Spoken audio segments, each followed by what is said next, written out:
태자당들은 엄청 큰 파워를 가지고 있고요. 중국 안에서 모든 거 다 할 수 있어요. 지금 세 가지 위기 있다. 첫 번째는 정치 위기, 두 번째는 경제 위기, 세 번째 대만 위기. 이 세 가지 위기를 다 시진핑 당시 초래했다. 전체 체제도 망할 수 있다. 멈춰라. 지금 시진핑 계속 이렇게 하니까 이 공산당 체제 망할 수도 있어요. 공산당 체제 망하면 이 태자당 사람들은 같이 망할 수 있어요. 그래서 시진핑을 반대하는 거죠. 태자당과 시진핑 사이에서 마찰음이 들리고 있다고 합니다. 우선 태자당은 어떤 집단인가요? 중국 사람 입장에 봐서 태자당은 마오쩌둥 그 사람 같은 시기에 있는 그 중국 공산당 고위층 간부들의 아들. 태자당들은 그러니까 이런 사람들이에요. 예를 들면 그 시진핑도 태자당죠. 그리고 그 짱유샤 그 사람, 그 중국 군부 2인자 짱유샤도 태자당인데, 그러니까 이런 사람들이에요. 그러니까 이런 사람들은 엄청 큰 파워를 가지고 있고요.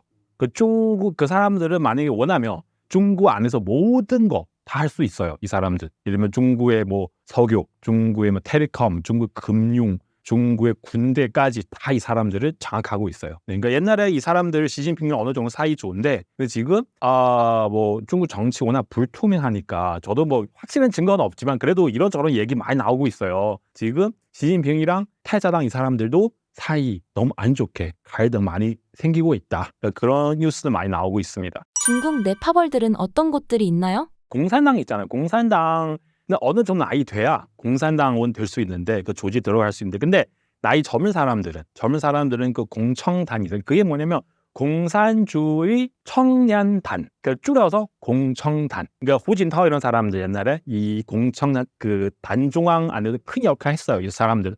그래서 그 후진타오 거기서 나와가지고 국가주석 됐잖아요. 그 따라서 후진타오 거기 공청단 있을 때 같이 일했던 사람들 같이 따라서 리크장 이런 사람들 같이 다 그 중국 고위층 올라갔잖아요. 그러니까 이게 공청단파. 이거 후진타오파 비슷비슷해요. 이렇게 생각하시면 되고요. 그 상하이방은 주로 짱저민 그 사람 옛날에 상하이에 있었잖아요. 상하이 나와가지고 베이징에 갔잖아요. 그 짱저민 그 사람 따라서 오는 사람들은 우리 그 짱저민파, 그리고 상하이방 이렇게 해도 되는데, 어쨌든 태자당도 있고 공청단파도 있고 그 상하이방도 있어요. 그리고 지금 시진핑파도 있고 주로 이렇게 나누고 있어요. 태자당의 류이안이 시진핑에게 보낸 경고가 있다고 들었습니다. 어떤 내용인가요? 확실한 증거는 없으니까 다들 그렇게 얘기하고 있어요. 그런 가능성도 되게 높아요. 그 류이안은 그 사람 누구냐면 그 사람 아버지가 그 류샤오치라고 하는데, 류샤오치는 그때 마오쩌둥 시대의 2인자였어요. 2인자. 바로 마오쩌둥 뒤에 있는 사람 2인자. 그 중국 국가 주석인데요. 마오쩌둥은 중국 당 주석 그때는. 그래서 그 문화대혁명 왜 일어나는지, 마오쩌둥은 그때는 류샤오치 안에 있는 파워를 빼려고. 네, 어쨌든 이 류이안 이 사람, 그 중국 태자당도 다 똑같이 아니에요. 다 태자당이라고 하지만 거기서도 그 차이는 있죠. 그 류이안 같은 사람 제가 볼 때는 그 최고 태자당, 그 아버지 역할 따라서 그 최고 태자당 이 사람. 근데 이 사람 최근 뉴스 계속 나오고 있어요. 이런 소문 계속 나오고 있어요. 이 사람이 중국 지금 세 가지 위기 있다. 첫 번째는 정치 위기, 두 번째는 경제 위기, 세 번째 대만 위기. 이 세 가지 위기를 다 시진핑 당시 그 초래했다. 우리 전체 체제도 망할 수 있다. 멈춰라. 네, 이런 얘기 나오고 있고요. 그러면은 그 뜻은 뭐냐면 정말 상황이 심각하죠. 서로 이게 무슨 되게 너무너무 갈등이 심해가지고 이렇게 얘기 나오는 거죠. 그리고 또 최고 태자당 중에 또 덩샤오핑 아들 덩부팡이라고 하는데, 그 사람 장애인인데, 그 사람 뭐 중국 장애인 협회에 있어요. 거기서 그 명예회장 역할을 했는데, 그래서 명예회장까지 그 역할을 시진핑 다 뺐어요. 그래서 지금 상황이 좀 심각해요. 네. 과거엔 태자당이 시진핑을 많이 도와준 것으로 알고 있습니다. 갑자기 사이가 안 좋아진 이유가 무엇인가요? 이유는 사실 그 첫 번째 그 시진핑 지금 스스로 내가 황제예요. 그러니까 태자당 입장 봤을 때 우리 똑같아요. 비슷비슷해요. 우리는 당신 도와서 당신 국가 주석 되는데, 그래서 우리 비슷비슷하지 않아요? 그렇게 생각하는데, 근데 시진핑 황제 돼버리니까, 예를 들면 뭐 우리 일반 사람도 그런 거잖아요. 옛날 같은 거 사이 좋잖아요. 뭐 형 형 좀 반말도 할 수 있는데, 그죠? 근데 갑자기 시진핑 얼굴 싹 바뀌었어요. 뭐라고? 형 뭐 이게 딱 말 똑바로 해. 황제다. 그 이것 자체는 태자당 사람들은 되게 뭐야 이 사람, 뭐 진짜 자기 뭐 스스로 황제로 지금 생각하고 있는 거야? 그렇게 생각할 수 있어요. 사이 안 좋게 되고, 또 예를 들면 또 다른 이유는 그렇게 우리는 도와주는데 지금 우리를 배신해? 그러니까 그렇게 생각할 수도 있고, 또 지금 중국 경제 상황 너무 안 좋잖아요. 돈 없어요. 지방 재정도 지금 너무 붕괴돼 있기 때문에. 근데 시진핑은 이게 살펴보니까 누가 돈이 있는지 태자당 사람들 돈이 있어요. 그러면은 이 태자당이 사람 돈 어느 정도 빼라고요. 심지어 그런 소문 나오더라고요. 태자당 어느 정도 돈 내라. 우리 지금 상황 안 좋아서. 그 태자당 사람들은 내가 왜 돈 내야 되는데 당신 때문에 이렇게 경제 망하게 되는데 우리 보고 돈 내라고? 그러니까 이렇게 해서 더욱더 갈등이 심하게 되는 거죠. 더욱 큰 이유는 뭐냐면 지금 시진핑이 계속 이렇게 하니까 이 공산당 체제 망할 수도 있어요. 공산당 체제 망하면 이 태자당 사람들은 같이 망할 수 있어요. 이 태자당 이 사람들은 파워 왜 있는지 체제에 있으니까 이 사람들은 봤을 때 계속 시진핑이 이렇게 하면은 우리 완전히 체제에 따라서 같이 망할 수 있기 때문에 계속 시진핑 계속 이렇게 하면 안 된다. 우리 어떻게 같이 합쳐서 뭔가 해야 될 것 같다. 그래서 시진핑을 반대하는 거죠. 여러 이유 때문에 지금 서로 갈등이 심해요. 중국 공산당 체제의 붕괴 가능성은 어느 정도라고 보시나요? 사실 저도 여기서 뭐 확실하게 꼭 언제 붕괴할 것이다 그렇게 말씀드릴 수가 없고요. 그리고 또 제가 그 중국어 채널도 많이 하고 있고요. 이런 얘기를 하면 항상 그런 댓글 나와요. 야, 당신도 뭐 몇 년 동안 계속 공산당 망한다고 그렇게 얘기하면 제가 그렇게 많이 얘기를 안 하는 게 어쨌든 그런 댓글 나와요. 언제 확실하게 좀 말해봐 당신은. 그거는 잘 모르겠는데 근데 공산당 망하면은 여러 가지 이유 있는 거예요. 첫 번째 경제 문제, 그리고 중국 공산당 내부의 갈등 문제, 세 번째 외부 환경, 미국이 서로 이런 갈등도 일반 사람들은 반항. 근데 지금 보니까 거의 다 나왔어요. 경제는 안 좋죠. 너무 안 좋아 지금. 그리고 중국 공산당 내부의 갈등이 너무 심해요. 군대 문제도 그렇고, 그리고 또 외교 문제. 지금 중국, 미국 이게 갈등이 되게 심하잖아요. 제가 그 중국 정치 오랫동안 관찰을 해왔는데요. 이만큼 심한 상황을 처음 봤어요. 그리고 일반 서민들이 살기 힘들어가지고 공산당 반대하는 소리 계속 일어나고 있고요. 과연 이 체제 오랫동안 버틸 수 있는지 여러분 스스로 좀 생각해 보세요. 상황이 너무 안 좋아요.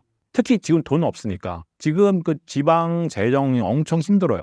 돈 없으면은 모든 거 다 안 돌아가요. 그건 확실합니다. 야오화로 인해 중국 군대가 많이 시끄럽다고 들었습니다. 현재 어떤 상황인가요? 전체 상황 너무 시끄러워요. 중국 군대도 이런저런 문제 너무 많기 때문에 그 명화 그 사람 무시하면 안 돼요. 이 사람 중국 국방부 장관보다 더 높은 사람이에요. 이 사람 옛날에 어떤 역할을 하냐면 그 중국 군대 안에 있는 인사권 가지고 있었어요. 그러면 그 중에서 부패 문제가 엄청 심하잖아요. 이 사람 이번에 수청 당했잖아요. 그 소문도 나와서 이 사람은 군대 안에 있는 장군들 적발했어요. 그러니까 이 사람 이렇게 안 좋은 행동했다.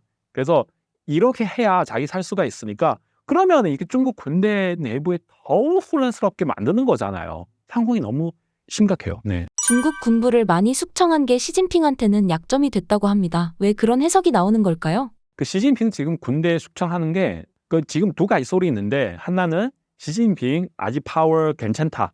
시진핑 직접 군대 사람 다 숙청했다. 이런 소리도 있고요. 또 한 소리는 뭐냐면 시진핑 반대하는 세력 짱어샤 그 사람 나와가지고 이 시진핑 주변에 있는 친한 사람 다 숙청하고 있다. 당신 스스로 다 숙청했으니까 그럼 당신 책임이 있잖아요. 당신 이런 사람을 선택했으니까 당신 책임 있지 않아요? 당신 뭐 문제 있지 않아요? 또 예를 들면 다른 세력 이 사람 다 숙청해버리면 그러면은 시진핑 정말 파워 어느 정도 사라지는 게 아니에요. 특히 군대 안에서. 네, 그래서 이 모든 문제 다 봤을 때 시진핑 책임이 있다. 아니면 시진핑 파워 이미 어느 정도 사라졌다. 사람들은 그렇게 다 보고 있고요. 사실 그땐 사람들은 이게 다 시진핑 사람인데 왜 숙청을 하는지 지금 이유는 일단은 군대 내 대만 문제 때문에 그래요. 대만 문제. 대만은 침공하려고 하는데요. 그 무기를 장비들 검사를 해야 되잖아요. 검사를 해보니까 개판이에요. 거기서 문제 많이 생겨가지고 시진핑 막 화나는 거잖아요.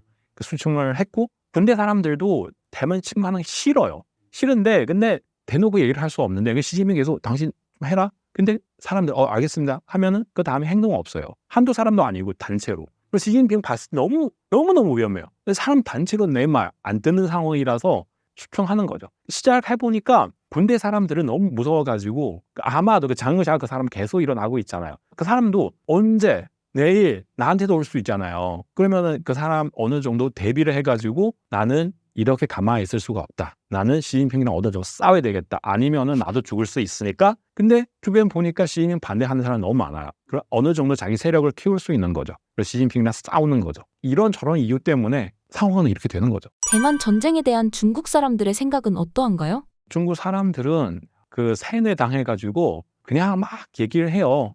우리 대만을 꼬통이해야겠다. 중국 정부 따라서 시진핑 따라서 그렇게 얘기를 하는데 근데 제가 볼 때 더욱더 많은 사람들은 지금 알고 있어요. 중국 경제는 이렇게 안 좋은데 만약에 또 대만 침공하게 되면 전체 경제는 어떻게 돼야 되는지 잘 모르겠어요. 정말 더욱더 힘들 수가 있어요. 그 전쟁 일어나면 돈 많이 쓰는 거잖아요. 경제도 망하고. 그러니까 이 사람들은 우리는 아예 그런 거는 하지 말고 우리는 좀 어떻게 살 수 있는지 좀 어떻게 좀 해주세요. 막 그렇게 생각하는 사람 훨씬 더 많이 있을 것 같아요. 제가 볼 때는요.